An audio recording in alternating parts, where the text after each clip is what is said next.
जिथुनाखि डेलिगेट बे डेलिगेटआव जोङो इसिबां मानि लेंहराखैमोन खिन्थु रायजो राजाफ्रा एकदम इच्छा माने गोबां नुजाफैदों आरो इतिमध्ये सालाखाथि जिथु समस्तिनि जिथु रायजो राजाफोर डेलिगेट एन्ट्रिया 10,000 डेलिगेट एन्ट्रि जादों आरो बाहेरा आरो दंबावो माने more than 10,000 डेलिगेट्स बे सालाखाथि बिटिसि समस्तिनि सिङावनो रायजो राजाफ्रा पार्टिसिपेट खालामफैदों आरो बेवहाय जोंनि जिथु बिपिएफ कमिटि ओमफ्राय महिला कमिटि जुब कमिटि आरो माइनरिटि सेल बेवहाय एसे एनै सोलाय सोल' खालामनानै गोदानै माने ब्लक कमिटिखौ दानाय जाबाय बिएसइखौ दानाय जाबाय बेनिफ्राय बिएसइखौबो गोदानै दाफुंनाय जाबाय महिला जिथु आफाद प्रेसिडेन्ट सेक्रेटारि गोदानै सायख'नानै गोदान कमिटि दानाय जाबाय दा गोबां कमिटियाव मोजां मोजां दा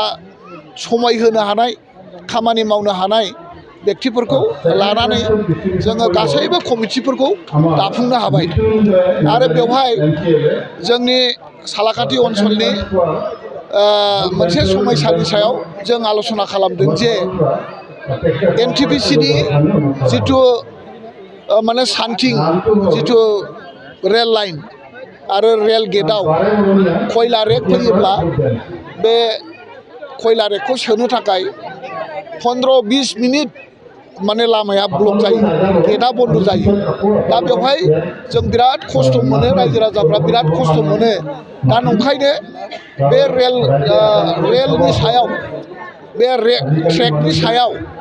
माने अभार ब्रिज एनटिपिसि कर्तृपक्षआ बानायनांगौ बेनि थाखाय जोङो मोनसे रिजलिउसन लादों आरो बे रायजो राजानि लुबैनाय गोबावनिफ्रायनो दाबि खालामनाय मोनसे दाबि बेखौ पुनर आरो गोख्रों दाबि दावा खालामनानै बे रेल लाइननि सायाव अभार ब्रिजखौ दिन्थिफुंनानै लानो थाखाय गोख्रों खामानि मावनो जों दिनै प्रस्ताब लादों बेखिनि आरो फैगौ 2024 सननि जिथु इलेक्सन बे इलेक्सनाव बिपिएफ राजनितिक दोलोआ केन्डिडेट होगोन आरो बे केन्डिडेटखौ जोङो सालाखाथि समस्तिनिफ्राय सालाखाथि समस्तिनि भटार्सफ्रा जेसेबां भट होगोन बिनि 80% भटखौ जोङो जाहाथे नांगोल सबियाव बुहोनो हायो बिपिएफ पार्टियाव जोङो भट होहोनो हायो बिनि थाखाय जोङो समस्तिनि दोलोआ जि रोखोमनि खामानि मावनांगौ बे रोखोम खामानि मावनायाव जोङो बिपिएफ दोलोखौ सहाय खालामगोन बिनि थाखाय जोङो बयबो समायखिरा लानानै दिनैहाय जोङो खामानि मावनो आवगायबाय आरोखि बे मोनसे प्रस्ताब